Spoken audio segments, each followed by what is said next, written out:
Olá, programa Cidadania Consciente mais uma vez com você e hoje um programa especial, a marca de 1 ano de presença na TV Ideal. É momento que eu quero agradecer ao diretor-presidente da TV Ideal, o Sr. José Lopes, também agradecer ao nosso diretor de jornalismo, Osmar Neves, e o nosso operador de TV, de áudio, Diogo Bota, que faz essa visibilidade para que a gente dialogue toda quarta-feira. E hoje, como eu falei, um programa especial para marcar 1 ano e aquele primeiro convidado nosso de finalzinho, meados de maio de 2016 conosco, o Dr. Júlio, para retornar a casa para marcar esse 1 ano de nosso programa. Dr. Júlio, tudo bem? Tudo bem. Prazer falar com você e com os telespectadores. Pois é, uma alegria tê-lo de volta. E eu me lembro de uma palavra alvissareira sua, no sentido de animar esse programa. Você falou, olha, que seja duradouro. Estamos celebrando 1 ano. E na esteira dessa celebração, caro espectador, o Dr. Júlio marca também 3 anos de presença na Procuradoria Geral de Volta Redonda e região, que atende 5 ou 6 cidades, né? 12 municípios. 12 municípios. Dr. Júlio, presença do senhor na região 3 anos. Que significado deu para a sua vida? Muito grande, né? Foi um período intenso aqui de trabalho, de atuação, de aprendizado. Eu acredito no Ministério Público que dialogue com a sociedade, que interaja, que conheça a realidade. Então, naturalmente que no trabalho a gente acaba se envolvendo afetivamente com cada canto da cidade e dos lugares em que a gente está, né? A gente acaba sendo privilegiado por conhecer histórias e culturas e vivências que às vezes quem está aqui, às vezes porque está tão acostumado com a rotina, com o ordinário, não conhece, né? Esse é o grande privilégio do nosso trabalho. Agora, eu fico assim, notando que o seu olhar tem um foco muito direcionado à questão dos direitos humanos. E se formos observar as suas ações dos inquéritos civil, TACs, recomendações, essa marca ela é muito presente. Isso é uma coisa da instituição, do seu ofício. Mas você tem essa, vamos dizer assim, essa pegada mais voltada para a questão da dignidade da pessoa humana?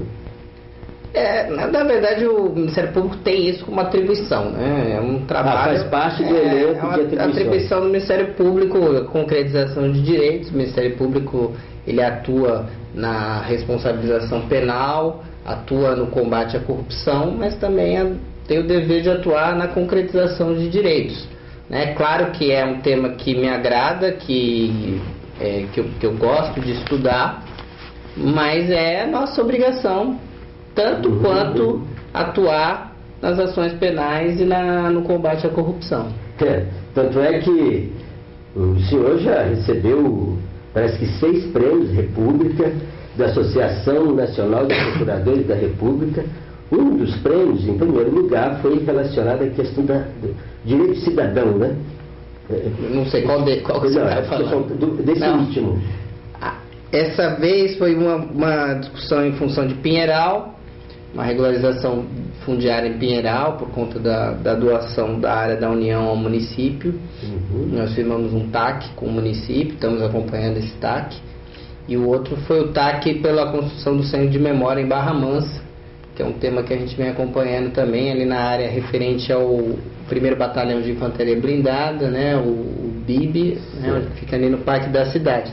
Foram esses 2 temas que são TACs que a gente está acompanhando e conta com a sociedade também para fiscalizar. Agora, o senhor usou a expressão TAC, que é termo de ajustamento de conduta, que é um dos mecanismos que o MP tem para fazer as suas ações. Agora, a gente percebe que recomendações, que também é um instrumento, o próprio TAC, eu estou falando como cidadão, a gente tem percebido que ele tem tido mais visibilidade. O que você fala um pouco dessa visibilidade, da importância desse instrumento de trabalho do MP? Assim, o papel do MP, e no caso do MPF, na concretização de direitos, é um papel um pouco singular, né? Porque a gente constata, geralmente, omissões ou violações de direitos fundamentais. Perfeito. E para saná-las, para enfrentá-las, há medidas às vezes simples e as medidas muito complexas. Por exemplo, para você resolver um problema de saúde de uma região, um problema de estruturação da educação ou de escolas de uma região, talvez isso demande medidas complexas. Para você discutir uma regularização fundiária, talvez isso demande medidas complexas, né? Mas às vezes há medidas mais simples, medidas que podem ser mais eficazes, como por exemplo uma situação da ponte aqui em Volta Redonda no Retiro, em que a gente discutiu com a CSN o acesso que estava fechado para os trabalhadores, que o Ministério Público participou. Então, para você resolver esse tipo de situação, que varia de complexidade e de caminhos, você tem que se valer de vários mecanismos. Porque você fala recomendação TAC, mas às vezes a gente resolve questões com um ofício, com uma reunião, com 2 reuniões, com 3 reuniões. A gente resolve a questão com uma visita, né? Às vezes até com uma ligação, né? Por que isso, né? Porque tem coisas que às vezes são mais simples e que podem ensejar a nossa participação de uma maneira efetiva. O que está em jogo é a efetividade da atuação, o engajamento da instituição, né? Então a instituição tem que estar preocupada em ser efetiva e não apenas em fazer algum tipo de ofício, de atuação formal, mas está preocupada em resolver o problema, e o envolvimento e a interlocução social. Eu acho que o que a gente tem conseguido muitas vezes aqui em Volta Redonda é o fruto desse processo. A instituição está preocupada, né? Há um clamor e um acompanhamento da sociedade, né? E há uma busca de efetividade. É isso que faz com que as coisas, pelo menos, caminhem um pouco e alguns resultados aconteçam. Você falava dessa proximidade com a comunidade, algumas articulações que o próprio MP também se coloca como um ator importante, e nós temos notado, e eu já participei, né, acompanhei algumas audiências, algumas reuniões públicas como um instrumental de aproximação dessa instituição para alguns casos. Nós vamos chamar um breve intervalo e daqui a pouco nós vamos falar um pouco dessa participação cidadã em questões assim emblemáticas, eu diria até de gargalos importantes que a região sul-fluminense enfrenta. Daqui a pouco nós voltamos.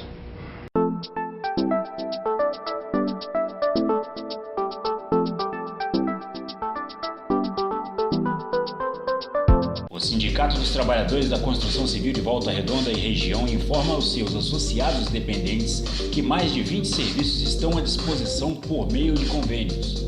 Descontos especiais em consultas médicas, tratamentos odontológicos, laboratório, medicamentos, cursos nos ensinos superior, médio e fundamental, lazer e atividades físicas. Informe-se pelo 3348-2508 e aproveite os benefícios de ser nosso associado. Sindicato dos Trabalhadores da Construção Civil de Volta Redonda e região, Sebastião Paulo, presidente e sua diretoria.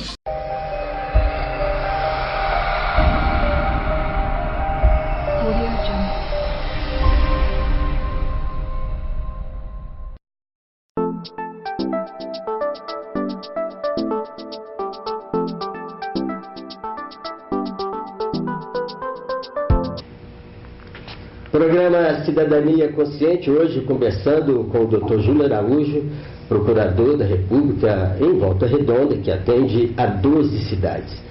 Nós estávamos falando no bloco anterior sobre a questão da participação da sociedade, inclusive de escuta, de diálogo direto com a comunidade.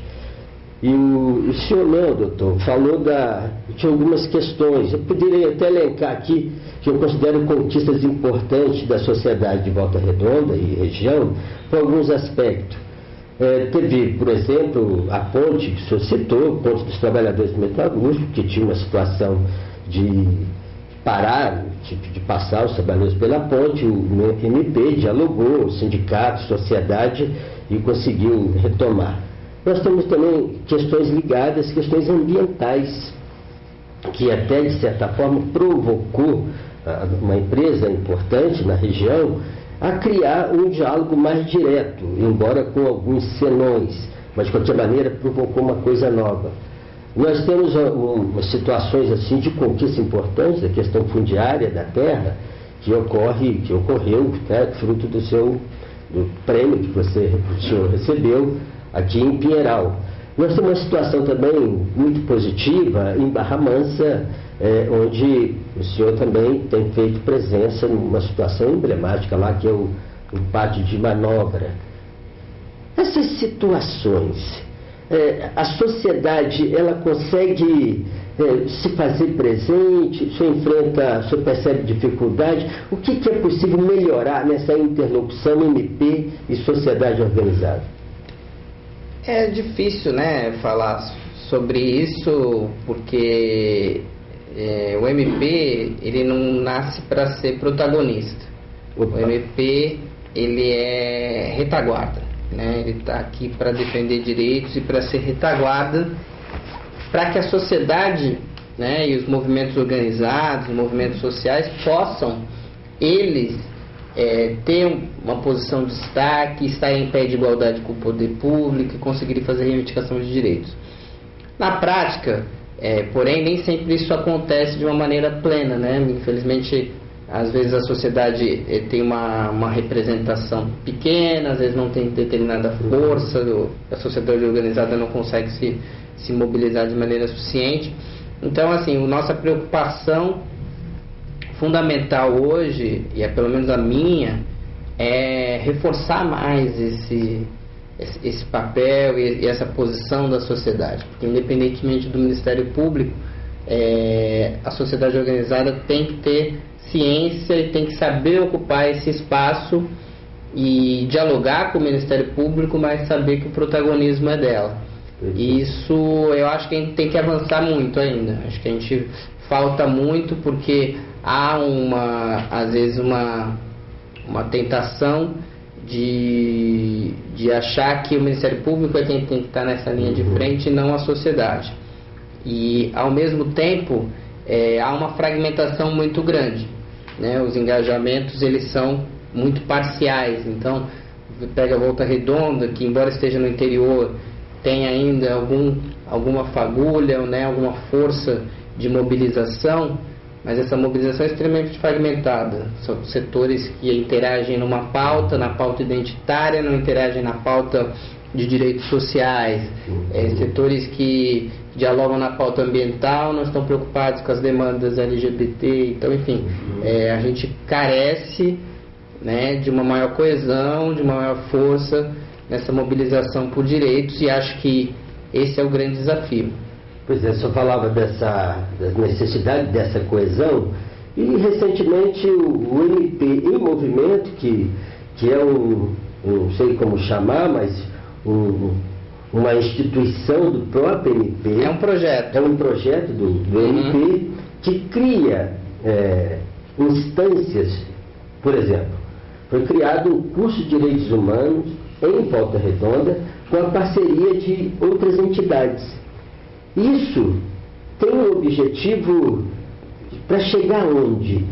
Quando o MP ele articula com academia, com os movimentos, para criar um curso de direitos humanos, é para trabalhar um pouco essa dimensão da coesão que falta, que o senhor se referia? Sem dúvida, sem dúvida. A ideia é olhar para a fragmentação como um fato e buscar mecanismos de aproximação. Aproximação não só entre pautas, como entre grupos, né? Você tem muitas vezes movimentos de base, movimentos de trabalhadores que não pisam a universidade, no caso a UF, Universidade Pública Federal. E ao mesmo tempo a universidade nem sempre está tão interessada com a nossa realidade local. Então o curso ele tem uma ideia de aproximar as pautas, os interesses, saber relacionar os interesses locais com os interesses gerais. A gente vê muitos estudantes muito preocupados discutindo o Brasil, que é extremamente relevante, mas não cientes de que as violações de direitos batem à nossa porta.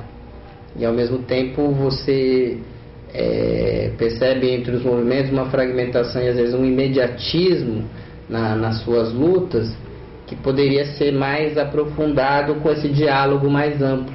É o que a gente tenta no curso. Então vamos pegar um exemplo concreto. A gente sabe que os poderes públicos municipais, né, é uma questão do nosso olhar assim, para o local, daquilo que afeta a população diretamente. E vamos pegar um tema que tem tido muita referência na sua pauta: mobilidade urbana. Esse grande gargalo, não só de Volta Redonda, mas da região. O senhor tem sentido avanço nessa discussão da parte da sociedade organizada e do próprio poder público, no sentido de pautar essa demanda extremamente importante? Eu vejo que há um problema na compreensão do que é participação. Sempre há esse problema. O poder público confunde duas coisas, né? A participação, primeiro, como uma lógica de homologação, que a gente sempre critica, e também a participação como uma maximização de vozes, sem qualificar debates, sem permitir que os grupos se organizem e se coloquem. Então eu acho que o primeiro aspecto na questão da mobilidade é a participação, que há muita incompreensão e não se tem a noção de que participação se faz no meio da reunião das pessoas, no meio da oitiva das populações, dos movimentos sociais, da sociedade organizada, das representações, e não apenas por telefone. Acho que é isso. Ou pela rede social. Eu acho que esse é um aspecto que a gente precisa corrigir. O programa Cidadania Consciente, o tempo está se esvaindo, né? Nós estamos conversando com o Dr. Júlio, nós vamos chamar um breve intervalo, e daqui a pouco nós voltamos para fechar. Tem algumas questões assim que eu vou provocar aqui o doutor, que ele vai poder ajudar a gente na melhor compreensão, para a gente romper muitos preconceitos que há em toda a sociedade brasileira, que, sobretudo, no poder público, há muito conservadorismo sobre determinados temas instigantes da sociedade. O programa Cidadania Consciente volta daqui a pouquinho.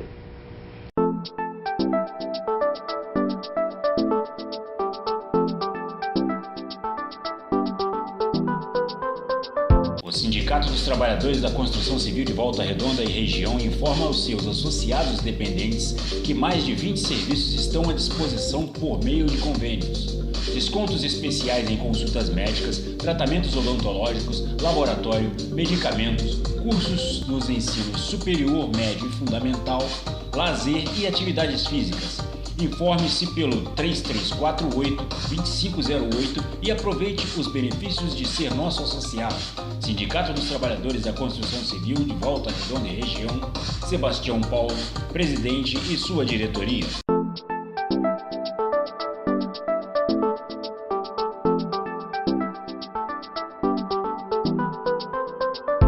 Doutor, programa Cidadania Consciente, nós estamos retornando no terceiro e último bloco e estamos aqui com o Dr. Júlio, procurador da República, que eu quero de novo aqui agradecer e lembrar, você que pegou daqui para frente, o Dr. Júlio foi o primeiro entrevistado desse programa e aceitou sem reserva, acreditando que estivemos construindo um espaço de participação.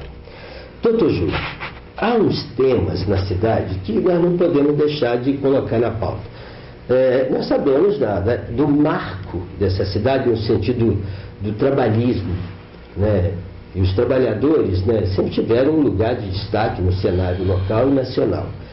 E nós percebemos que esses trabalhadores, mesmo com todos esses avanços da tecnologia, sobretudo no setor siderúrgico, enfrentam situações terríveis. Aí eu estou falando de... O senhor acompanhou, abriu inquérito junto com o Ministério Público do Trabalho, situações graves de acidentes de trabalho dentro da empresa, aí nós vamos citar, porque é público, a CSN. Tem avançado esse cuidado com os trabalhadores por parte do empresariado local? O Ministério Público tem uma preocupação, né? O Ministério Público Federal, ele tem uma atribuição bem específica em relação a esse tema, né? Um tema mais propriamente do Ministério Público do Trabalho. Mas no nosso campo de atribuição, nós expedimos, inclusive tem praticamente em primeira mão aqui, expedimos uma recomendação em relação à estruturação da Gerência Regional do Trabalho, né, e a colocação de uma equipe de acompanhamento permanente, uma melhor estruturação do exercício da atividade fiscalizatória. Essa é um pouco a forma que o Ministério Público Federal tem de atuar, e esse foi um acompanhamento e uma apuração que nós fizemos e culminou nessa recomendação, né? Em geral é uma questão mais própria do MPT, né? Mas os órgãos sindicais também têm um papel relevante nesse acompanhamento. Eles são provocados também de alguma forma? Eu não acompanho muito de perto essa questão, eu acompanhei dentro desse contexto, e a gente organizou audiência pública. Eu acho que sim, que os sindicatos têm um papel importante. Todos os atos que nós praticamos chamamos a atenção do sindicato, né? O sindicato dos metalúrgicos, no caso, ou outros sindicatos também. E é importante sim o papel, porque ajuda, enquanto movimento organizado de trabalhadores, a fiscalizar e a dar subsídios, né, para melhoria nas atividades da empresa. Pois é bom reforçar que o papel do sindicato, tanto é que o Sindicato de Construção Civil patrocina esse programa.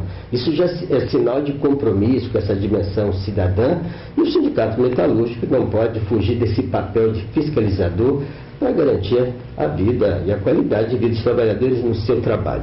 Doutor Júlio, outro tema instigante e que está muito à baila, tem um setor do produto de Volta Redonda muito resistente quando coloca na pauta a questão de LGBT. Nós entrevistamos na semana passada uma pessoa ligada ao grupo de Mães pela Diversidade e falava um pouco dessa dificuldade. O MP, o que ele tem provocado para poder ajudar essas pessoas, instituições, a compreender o papel desse cidadão e cidadã? O Ministério Público Federal se preocupa muito com esse tema, né? Nós temos feito uma atuação muito incisiva sobre a temática, o combate à LGBTfobia, necessidade de trabalhar a educação no sentido de que a discriminação e o respeito a essa população deve prevalecer, né? Esse trabalho vem sendo acompanhado em várias escolas, inclusive fizemos uma audiência dia 17 de maio, né? Temos alguns trabalhos muito bonitos, como o de Vassouras, que acolhe essa recomendação e está bem adiantado. Volta Redonda, infelizmente, está muito para trás nesse tema. Mas onde está a trava? Eu acho que a gestão municipal não tem se dedicado à temática. Em determinado momento havia uma desculpa, né, baseada na lei inconstitucional que foi aprovada. O próprio Ministério Público nós encaminhamos para o Defensor-Geral do Estado, que entrou numa ação no TJ, e lá foi declarada a inconstitucionalidade da lei, ou seja, então qualquer tipo de pretexto para não se engajar nessas políticas, não faz sentido, né? Eu digo assim, pelo porte de Volta Redonda, pelo tamanho e pela história e compromisso com os direitos humanos, é triste ver como ele está atrás de municípios como Piraí, Barra do Piraí, Vassouras, em que essa discussão está muito mais avançada, em que você tem propostas concretas e implementadas nas escolas. Pois a gente percebe que a sociedade cada vez mais vai ter que se organizar, se articular em diferentes setores para provocar o poder público a pautar esse tema, que ele está intimamente ligado à questão dos direitos humanos, da dignidade das pessoas. Doutor, a gente está quase aqui finalizando aqui o programa, e eu queria tentar puxar um pouco a nossa conversa, até para marcar uma história de vida importante nessa cidade, que foi um pastor, né, conhecido por nós, um ícone de direitos humanos, Dom Valdir Calheiros. E o senhor, no início da fala, falava do quartel onde houveram torturas, né, e esse bispo esteve presente. Nós falamos de uma ponte que passou a ter o nome desse pastor, desse bispo. Inclusive foi uma provocação importante do MT, que é a ponte agora Dom Valdir Calheiros, uma novidade no Brasil, no sentido de tirar o ditador e colocar o nome de um cidadão que contribuiu com a sociedade. Essas questões ligadas aos direitos humanos. Nós estamos por finalizar a nossa conversa. No seu olhar, os direitos humanos aqui na região, como que a gente pode trabalhar mais isso, criar mais proximidade, desmistificar preconceitos, naturalmente, como o senhor bem falava, mas tendo o ator principal, o cidadão, os seus movimentos, e o protagonista, o MP, como um colaborador importante nisso. Faz um pouco de desenho nessa hora de construção de dignidade da pessoa humana na região. É muita coisa. Eu não sei responder, não. Eu acho que a gente precisa ter coesão, precisa ter preocupação com as pautas de vários grupos organizados e entender que a luta por direitos é uma luta constante. É uma luta que a gente tem que estar sempre vigilante. São processos que há sempre resistência, há movimentos e há contra-movimentos. Isso faz parte desses embates, né? E que há necessidade de disputar no sentido de convencer, de trazer elementos, e o Ministério Público é um órgão que tem esse papel no sentido de olhar para a Constituição e interpretá-la na forma que garanta e concretize, que maximize esses direitos fundamentais. Eu acho que esse é o caminho, e acho que a gente caminhou alguma coisa, mas ainda tem muito que andar, e acho que a gente precisa se engajar nessas lutas diárias para que isso aconteça. Pois é, doutor Júlio, com essas palavras, nos remete a pensar que ele, junto com outros procuradores, que eu quero fazer uma referência aos colegas aqui, que têm ajudado também muito nesse trabalho, que caminhem longamente conosco aqui na região. Não vai embora ainda não, vai ficando aqui conosco enquanto for possível, porque ele também tem outras atribuições. Eu quero também cumprimentar você que nos assiste, que dialoga conosco, mandando sugestões, construindo pauta, para celebrar esse 1 ano do programa Cidadania Consciente, e lembrar aquilo que falava lá na primeira entrevista do Dr. Júlio, que esse programa ele tem uma vida não muito longa, porque eu também não quero viver até 100 anos, mas que ele seja longo, sobretudo no serviço à comunidade. O programa Cidadania Consciente retorna na próxima quarta-feira. Um grande abraço.